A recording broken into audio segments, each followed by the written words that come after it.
정책 분석로 가겠습니다. 170번 1950년대에는 담론과 프레임을 통한 문제 구조화에 관심이 높아 OR과 후생경제 기법 활용에는 소홀히 하였다. 자, 50년대는 행태주의 시대 때고요. 오히려 OR이나 후생경제학 같은 양적, 계량적 기법 활용을 강조했습니다. 담론과 프레임이라는 것은 수기민주주의 또는 시민민주주의 관련된 거고, 이거는 1990년대 강조된 겁니다. 171번 정책 분석은 합리적인 대안 도출을 위한 활동으로 정치적 요인을 고려하지 않는다. 예, 아니죠. 정치적 실현 가능성, 정치, 경제, 사회적 영향 등 이런 정치적인 측면을 강조합니다. 자, 172번 제3종 오류는 가치 중립적인 판단은 비현실적이라는 관점에서 출발한다. 예, 가치 중립적인 기획, 수단주의적 기획관이에요. 그런데 이것은 불가능하다는 관점에서 적극적인 가치 개입을 강조합니다.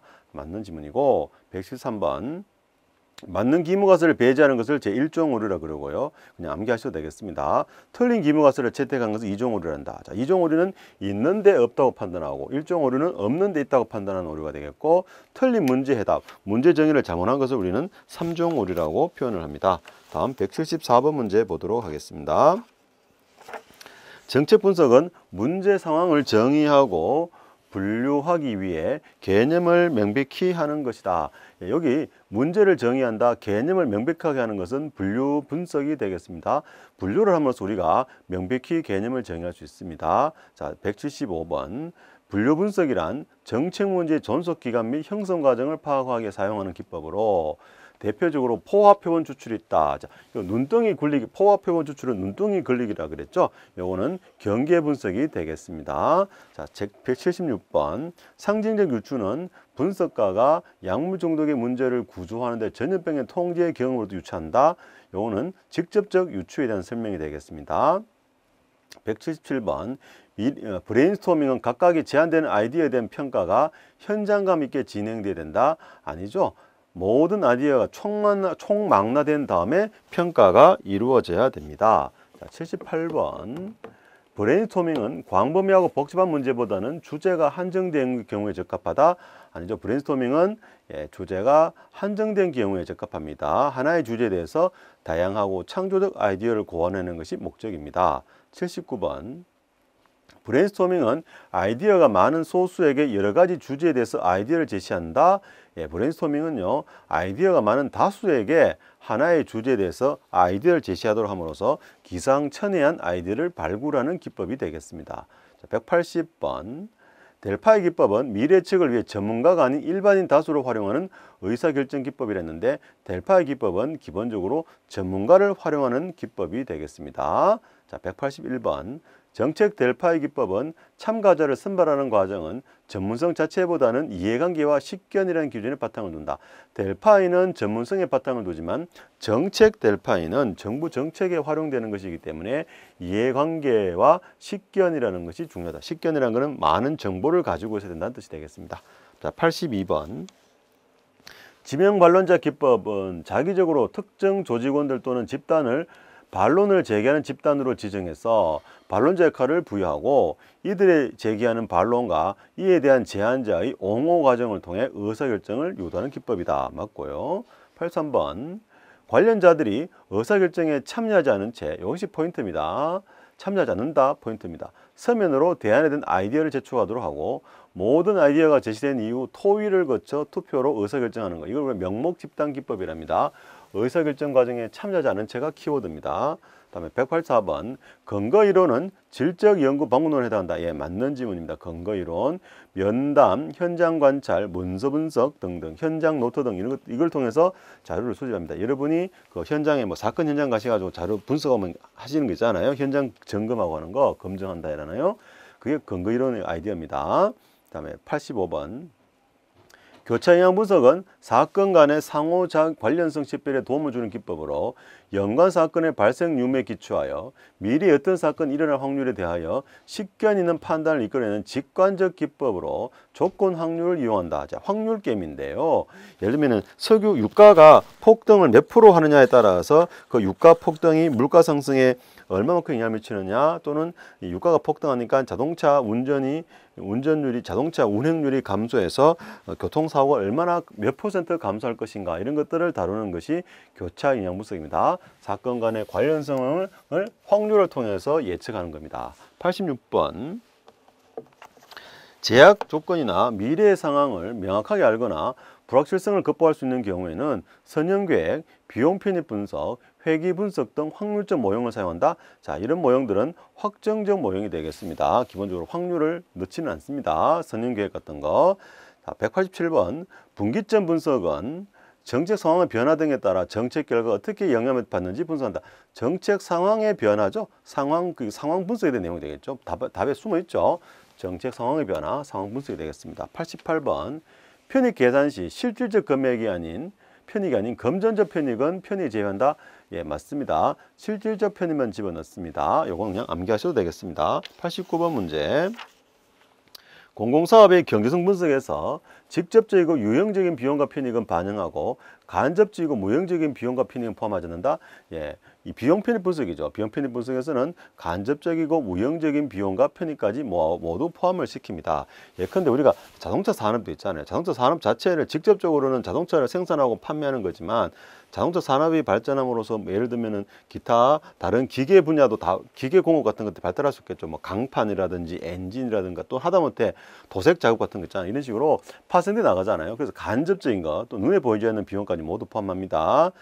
그다음에 90번. 비용 편익 분석을 할 때 비용과 편익을 추계하는 방법으로 보조금은 비용에서 제외되어야 되며 세금은 비용에 포함된다 했는데 세금, 정부보조금, 은행 이자 지불 등은 우리가 이거는 단순한 이전에 불과하다 보기 때문에 새로운 비용과 편익을 발생시키지 않는다. 그래서 고려해서 제외됩니다.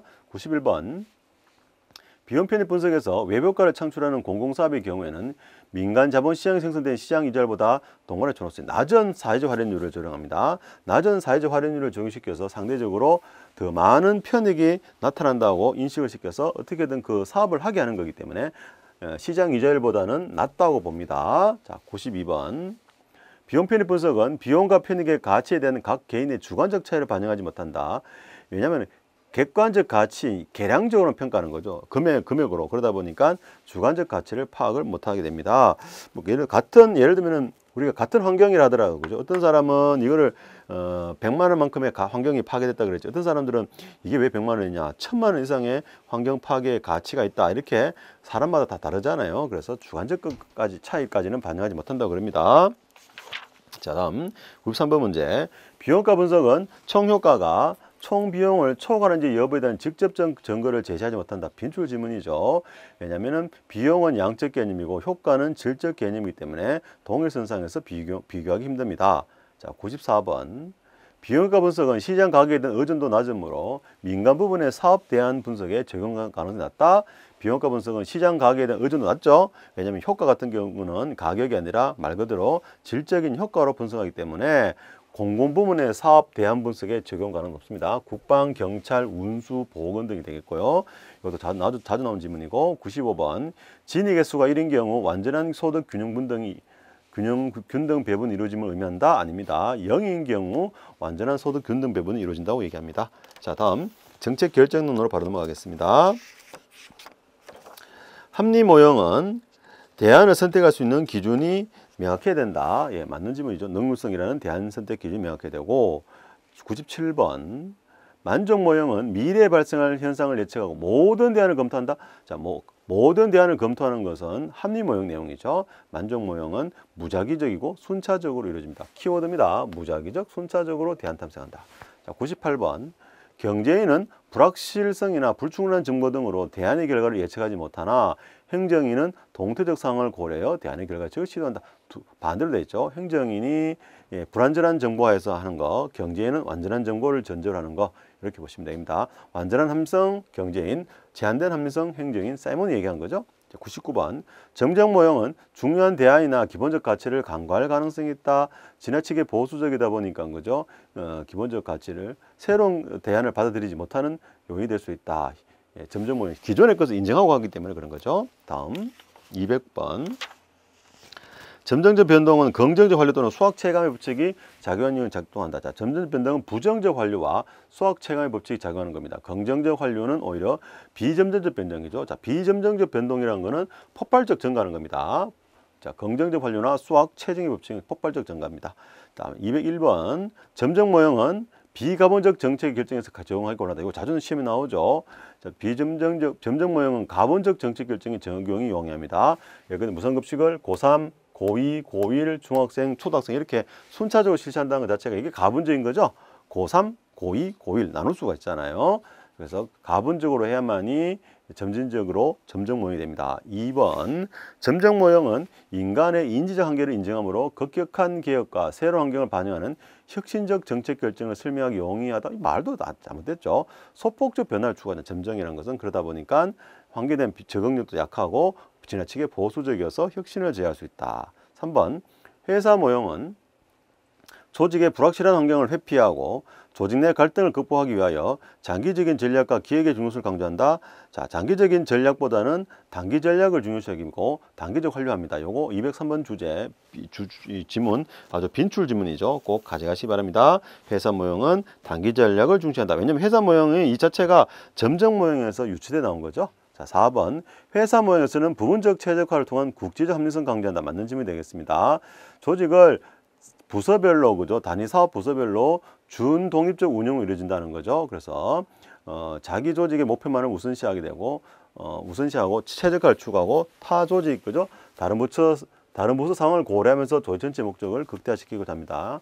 자, 국제적 합리성 맞습니다. 5번 혼합조사 모형은 근본적 결정은 점정 모형으로 세부적 결정 합리 모형 선별적. 자, 혼합조사 모형 근본적 결정은 합리 모형, 세부적 결정은 점정 모형이 되겠습니다. 6번 엣지온이 혼합탐사 모형은 세부적 단계에서 대안의 범위는 제한적으로 하고 대안의 결과는 한정적으로 한다. 자, 세부적 결정에서 대안의 범위는 제한적으로 소수 대안만을 고려하지만 대안의 결과는 모든 결과를 세밀하게 검토합니다. 자, 7번 드로우는 정책 결제 방법, 지식 체제에 관심을 두어야 한다고 주장하고 정책 결정 체제에 대한 이해와 정책 결정의 개선을 강조했다. 예, 맞는 질문입니다. 208번 드로우의 최적 모형은 중요한 정책 결정 구조라도 중첩성을 갖추는 것은 비능률을 초래하므로 바람직하지 않다.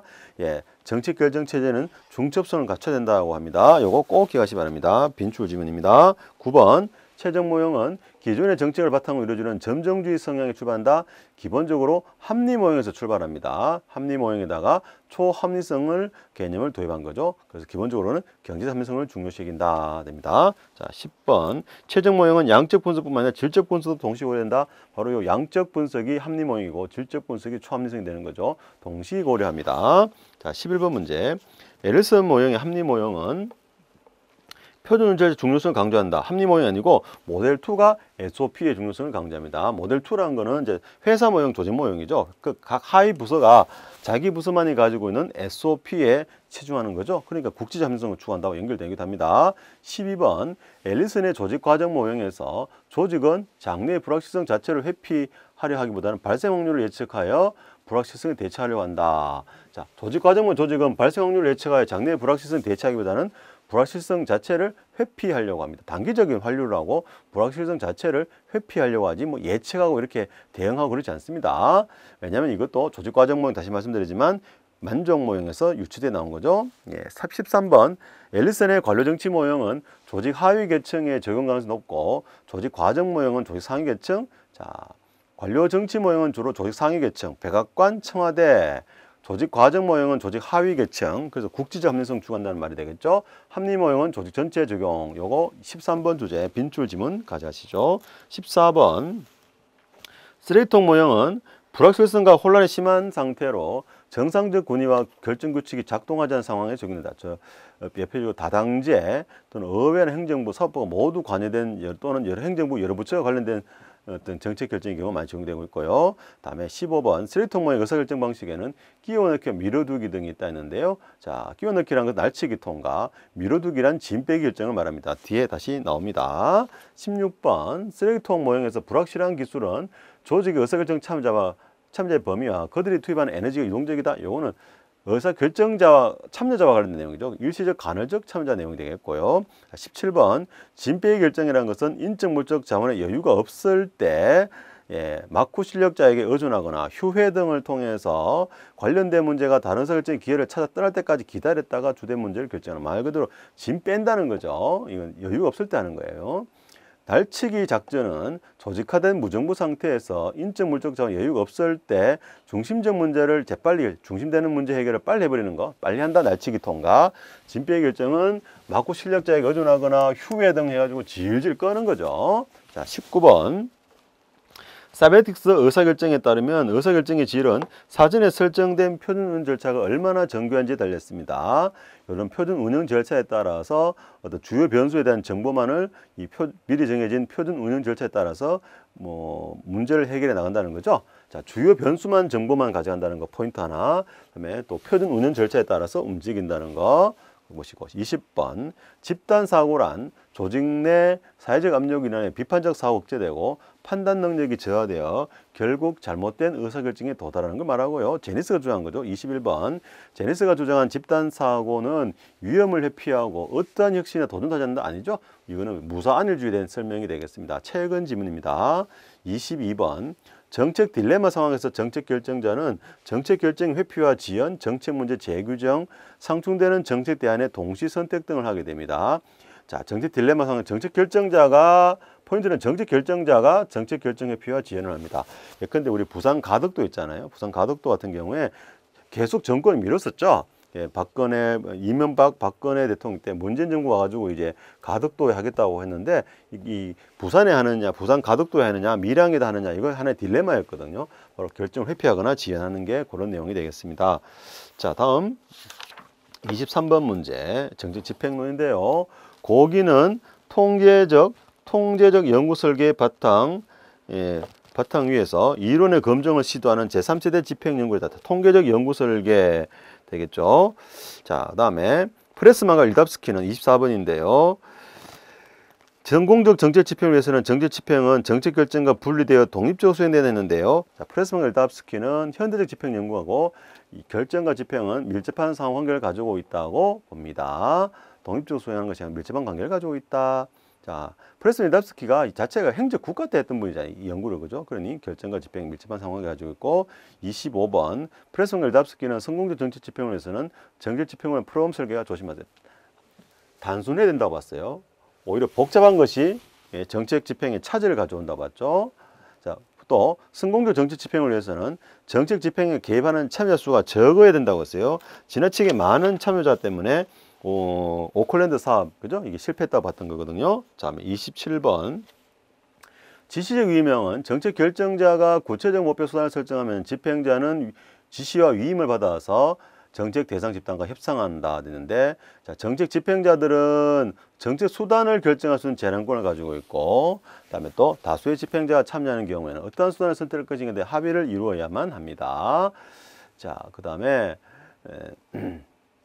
그러니 기본적으로 수단을 결정할 수 있는 제한권만 가지고 있다는 집행자들은. 자, 28번. 관료적 기업가형은 관료적 기업 28번 관료적 기업가형에서 정책 집행자는 자신의 정책 목표 달성에 필요한 능력을 가지고 있으며 자신의 정책 목표 달성에 필요한 수단을 확보하기 위해서 결정자와 협상한다. 그래서 수단을 협상하는 거죠. 재량형에서는 목표와 수단을 협상하죠. 다음에 29번. 관료적 기업가형은 정보, 기술 등 힐적 여건으로 인해 정책 결정자들이 구체적인 목표를 설정하지 못하고 수상적 수준에 머물러 있기 때문에 대부분 위임한다. 이거는 재량적 실행 가형이 되겠습니다. 키워드는 구체적인 정책이나 목표를 설정하지 못한다. 수상적 수준이다. 이게 키워드가 됩니다. 관료적 기업. 재량적 실행 가형이 오르는. 230번도 정적인 재량적 실행 가형에 대한 지문이죠. 정책 결정자들이 무엇을 해야 될지 모른다. 대립 갈등하고 있다. 자, 구체적 정책 목표 및 수단에 합의를 못한다. 여기서 말하는 게 바로 재량적 실행 가형에 대한 내용이 되겠습니다. 정책 결정자들이 무엇을 해야 될지 모르겠다는 거죠. 구체적인 목표를 설정하지 못한다는 겁니다. 이게 재량적 실행 가형이 되겠습니다. 31번. 재량적 실행 가형은 정책 결정자가 추상적 목표를 설정한다. 예, 맞는 질문이죠. 추상적 목표 들어가면 되는 질문입니다. 그다음에 또 이 32번 재량적 실행 가형에서 정책을 평가하는 주요 기준은 수익자 대응성입니다. 자, 그래서 집행자들이 재량을 가지고 했을 때 궁극적으로는 수익자에게 얼마나 수익자들을 위한 대응성을 얼마나 높일 수 있느냐, 그거에 따라서 정책 집행 성공 여부가 좌지우지 된다는 거죠. 33번. 하향식 접근은 하나의 정책에만 초점 맞춤으로 여러 정책이 동시에 집행되는 경우를 설명하기 힘듭니다. 그래서 뭐 청년 실업 대책일 때 고용노동부, 산업통상자원부 등 다양한 부처들이 교차 영위되겠죠. 그래서 이런 등등해서 그냥 기억마세요. 하향식 접근은 하나의 정책에만 초점 맞춘다. 34번.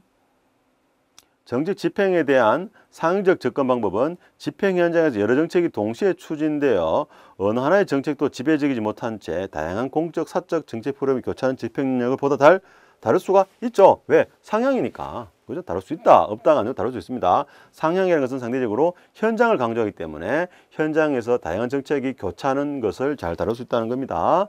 다음에 35번. 정책 집행의 하향적 접근은 정책 집행 과정에서 법적 구조의 불필요성 강조한다. 자, 하향적 정책 집행은 법적 구조의 필요성을 강조합니다. 그래서 딱 법에 정해진 대로 탑다운 방식으로 이루어져라는 거죠. 36번. 정책 집행에 대한 상향적 접근 방법은 단기주의적 모형이며 아닙니다. 하향적 정책 집행이 단기주의 모형입니다. 정책 결정이 이루어지고 그 다음 단계로서 정책 집행이 이루어지고 이게 바로 탑다운 방식이라는 거죠. 그다음에 집행 요인의 발견과 이를 기반으로 한 집행 요인의 구축을 영구 목표로 한다. 하향적 접근 방법에 대한 설명이 되겠습니다. 37번. 정책 집행의 하향식 접근의 대표적인 것은 포워드 매핑, 즉 전방향 접근법이고요. 이는 집행에서 시작하여 상위 계급이나 조직 또는 결정 단계로 거슬러 올라간다. 자, 거슬러 올라가는 것은 백워드라 그러죠. 그래서 이거는 거슬러 올라가는 것은 후방향 접근법이 되겠습니다. 38번. 엘모어는 통합 모형에서 정책 결정자들이 정책 설계 단계에서는 하향적으로 정책 목표를 결정하고 정치 수단을 강구할 때는 상향적 접근법을 수행하여 가장 집행 가능성 높은 수단을 선택해야 된다고 얘기합니다. 예, 맞는 지문이고요. 39번. 립스키의 일선관리제에서 일선관리에 처한 업무 환경으로는 복잡하고 비정형화된 정책 대상 집단이 있다. 맞는 질문이 되겠습니다. 240번. 일선관료는 일반 시민들과 끊임없이 상호작용하는 업무를 담당하고 있으므로 상당한 자율성과 재량권을 가지고 있다. 대표적으로 경찰 또는 우리 교육공무원들, 그죠? 교사들 이런 게 되겠죠. 41번. 일선관료의 육체적, 신체적 위협에 대처하기 위한 메커니즘으로는 잠재적 공격자의 특징을 사전에 정의함으로써 집행 현장의 의사결정을 단순화하기도 한다. 대표적으로 백인 경찰이 흑인을 봤을 때 바로 잠재적 공격자, 범죄자로 간주한다는 거죠. 예, 그래서 실제로 미국에서도 흑인들이 백인보다 총에 맞아 죽을 확률이 높다고 얘기하죠. 42번. 일선관료는 서비스 대상자의 모든 시민들을 고정관념 없이 불평불당에 대해한다. 고정관념을 가지고 있다. 일선관료는 고객에 대해서. 그래서 유형화해 본다는 거죠. 방금 말씀드린 백인이 흑인을 바라볼 때 그 고정관념 생각하시면 되겠습니다. 43번. 일선 행정관료들은 고객의 요구와 필요에 민감하게 경향 보이지 않는다. 왜? 시간도 부족하고, 그죠? 자원도 부족하기 때문에 그런 거죠. 자, 그래서 44번 보세요. 일선관료는 집행에 필요한 자원이 부족할 경우 대체로 부분적이고 간헐적 정책 집행을 한다. 예, 부분적 간헐적 집행하는 거죠. 이게 바로 민감에 반응하지 않는 겁니다. 자, 43번, 44번 빈출 지문이죠. 45번.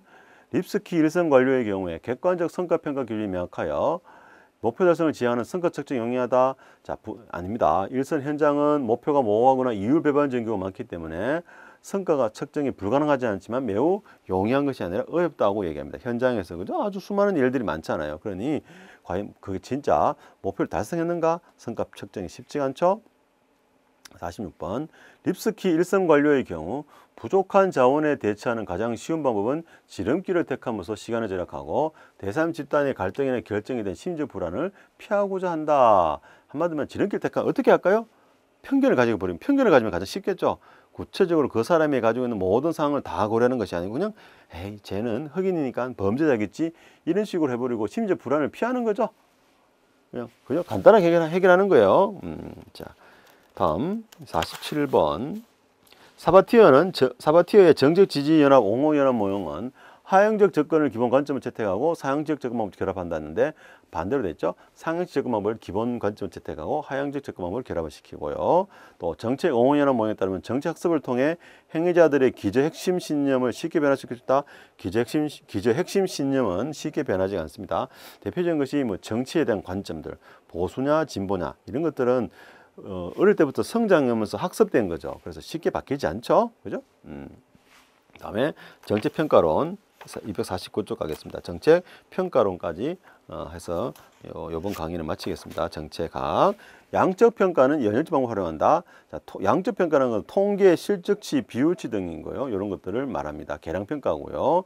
질적평가는 것은 비계량적인 건데 주로 연구자의 주관이 개입될 가능성이 크죠. 심층 면접, 참여 관찰, 현장 확인 등 하는 게 연성 데이터라고 그럽니다. 그다음에 51번 진실험에는 무작위 배정에 의한 실험집단 통제집단 설계, 무작위 배정에 의한 사전사후 통제집단 설계가 있습니다. 기본적으로 진실험 설계 키워드는 무작위 배정이죠. 다음 52번 준실험 설계에는 비동질적 통제집단 설계, 실험집단과 통제집단이 동질적이지 않은 경우가 대표적인 준실험이죠. 사후 측정 비교 집단 설계, 회귀 불연속 단절적 시계열 분석 등이 있고요. 준실험은 자연과학 실험과 같이 대상자들을 격리시켜 실험하기 때문에 호소 효과를 강화시킨다. 자, 진실험이죠. 진실험은 진이란 표현 자체가 자연과학 실험과 같다 해서 진실험이에요. 대상자들을 격리시켜서 하기 때문에 호손 효과, 반응 효과가 나타나기 쉽겠죠. 그래서 어떤 환경에서는 반응하는데 전혀 다른 환경에서는 오히려 반응하지 않더라는 거죠. 54번 비실험 설계에는 통계적, 포괄적, 잠재적 통제 설계 방법이 있고요. 비실험 설계 방법에는 단일 집단 사후 측정 설계, 단일 집단 사전 사후 측정 설계가 있습니다. 자, 비실험에는 가장 대표적인 게 뭐냐면은 통제 집단이나 비교 집단이 없어요. 그러다 보니까 단일 집단 된 거예요. 자, 56번. 정지 실험을 할 수 없는 경우에 통계 분석 기법을 이용해서 정체 효과 인과관계를 추론한 것을 비실험적 정체 평가 설계를 하며 회귀 분석, 경로 분석 등이 있습니다. 57번. 진실험 방법을 사용할 경우 외적 탄도 확보할 수 있지만 내적 탄도 문제 심각해진다. 반대로 했죠. 진실험을 했을 때는 원인과 처치와 그 결과라는 내적 타동도 원인과 결과의 타동 확보할 수 있지만 어떤 인공적이고 자연적 실험에 인공적인 인위적인 실험실을 했기 때문에 외적 타동도 다른 상황에서는 문제가 동일한 효과가 나타나지 않을 수 있겠죠. 대표적인 것이 호손 효과가 나타날 수 있다는 겁니다. 자, 보세요. 58번 문제 보세요. 진실험 방법을 활용하여 사회실험을 진행하면 호손 효과를 방지할 수 있다 아니고 호손 효과 방지가 곤란하다는 거죠. 예. 특정한 인위적인 실험 상태에서 했는 것을 그죠? 다른 자연스러운 상태에서 실험했을 때 동일한 효과를 가져오지 않는다는 거예요. 다음에 59번 사회실험은 자연과학의 실험실 실험과는 달리 상황에 따라 통제집단과 비교집단은 없이 진행할 수 있다 했는데요. 자, 사회실험도 기본적으로는 통제집단과 비교집단을 구성을 해야 됩니다. 사회담 60번 사회실험은 자연과학의 실험실 실험에서 사용된 절차에 기초두고 대체로 외측탕 낮다? 예, 맞습니다. 자, 여기 예컨대 한국의 사회실험하고 미국의 사회실험 같은 거 했을 때 전혀 같은 결과 나오지 않을 수 있다는 거죠. 예컨대 뭐 그 카페 위에다가 그죠? 휴대폰을 올려놨을 때 카페에다 휴대폰을 놔두고 실험해 보는 거죠. 누가 이걸 훔쳐갈 것인가 했을 때 과연 미국과 한국은 전혀 다르죠, 그죠? 우리나라는 휴대폰보다는 그 자리를 탐낸다는 유명한 얘기도 있잖아요, 그죠? 61번 정책 변수 중 조절 변수란 독립 변수와 종수 변수 간의 상호작용 효과를 나타내는 제3의 변수를 말한다. 예, 맞는 질문인데 자, 1인 가구, 다인 가구라는 게 독립 변수 있어요. 그다음에 행복의 정도라고 했을 때 1인 가구 때문에 행복하냐, 다인 가구를 행복하냐, 그거 같은 걸 하더라도 소득 수준에 따라서 그죠. 1인 가구나 다인 가구라더라도 1인 가구라도 소득 수준에 따라서 행복할 수도 있고 다인 가구라더라도 소득 수준이 따라서 행복하지 않을 수도 있다는 거죠. 이게 바로 조절 변수가 되겠습니다. 또는 똑같은 공부 시간에 따졌을 때 한 시간을 공부하고 예를 들면 2시간을 공부한다 했을 때 시험 성적 향상이라 할 때도 이때 조절 수준이 뭘까요? 집중도. 1시간을 느슨하게 하는 거하고 1시간을 집중적으로 하는 거하고 2시간을 느슨하게 공부했을 때하고 그죠? 집중도에 따라서 성적이 또 달라질 수 있겠죠? 62번 회귀 불용석 설계나 단절적 시계열 설계는 과거 지향적 성격을 갖는 지임실험 설계에 해당되는데 예, 요거는 과거 지향은 맞는데 과거 데이터를 토대로 해가지고 추세를 가니까 준실험 설계에 해당합니다. 63번 통제집단 사전사후 측정 설계는 진실험 설계에 해당한다고요. 통제집단이 들어가 있으니까 실험집단과 통제집단 두 개 다 있겠죠. 단일집단 사전사후 설계는 비실험 단일집단이라고 그랬어요. 65번 신뢰성은 측정 도구의 타당성을 담보할 수 있는 충분 조건이 아니고 자, 신뢰성은 측정 도구의 타당성을 담보할 수 있는 필요 조건에 해당합니다. 66번 타당성 있는 측정 도구는 제일종 오류를 범하는 요인이 되기도 합니다. 예, 맞는 질문이 되겠습니다. 일종 오류를 범할 수 있습니다. 일정 오류한 것은 관계가 없는 데 있다고 판단한다는 거죠. 예, 그다음 이종 오류는 있는데 없다고 판단한다는 겁니다. 즉 타당성이 없다는 것은 효과 없는 대안을 있다고 잘 판단한다는 거죠. 예, 다음 67번. 정부업무평가기본법상 행정안전부 장관은 평가제도 운영 실태 확인 점검하고 그 결과에 따라 제도 개선 방안 등 필요한 조치를 취할 수 있다. 국무총리가 하는 겁니다. 행안부 장관이 아니고요. 그다음에 68번. 정부업무평가 실시 기반 구축을 체계적 효율적으로 추진하기 위하여 대통령 소속의 정부업무평가위원회, 자 국무총리 소속하에 정부업무평가위원회를 둡니다. 69번. 지방자치 장은 정부업무평가 시행계획에 기초하여 소관 정책 등의 성과를 높일 수 있도록 자체평가 계획을 매년 수립하고요. 70번. 국무총리는 정부업무평가 기본계획을 수립하고 최소한 5년마다 이를 수정 보완한다. 5년 아니고 국무총리는 3년마다 이를 수정 보완합니다. 정부업무평가 기본계획을 3년마다 수정합니다. 71번. 특정평가는 국무총리가 중앙행정기관과 공공기관을 대상으로 국정을 통합적으로 운영, 관리하기 목적이라 했는데, 자, 공공기관은 특정평가 대상에 포함되지 않습니다. 72번. 실질적인 정책 내용이 변하더라도 정책 목표가 변하지 않다면 이를 정책 유지한다. 이거는 정책 승계가 되겠습니다. 정책 목표 변하지 않는다. 즉, 공공부 직접 수행하던 청소 업무를 또는 경비 업무, 목표는 청소 경비인데 이거를 민간 위탁시키는 거죠. 예, 목표를 바꾸는 겁니다. 이건 정책 승계에 대한 내용이 되겠습니다. 그다음에 정책 유지란 거는요. 예, 요게 예를 기억하세요. 저소득층 자녀에 대한 교육비 보조를 그 바로 위 차상위 계층에까지 자녀를 확대하는 거. 그죠? 실질적 내용이 목표뿐만 아니라 실질적 내용은 바뀌지 않고 단지 사업의 내용이나 절차가 바뀌는 거죠. 수단이 확대된다든지 이런 것들은 우리가 정책 유지라 그럽니다. 73번 문제. 정책 유지란 정책 평가로부터 얻은 정보가 정책 채택 단계에서 다시 활용되는 경우로 목표는 유지하면 새로운 수단을 바꾼다. 유지가 아니고 정책 승계가 되겠습니다.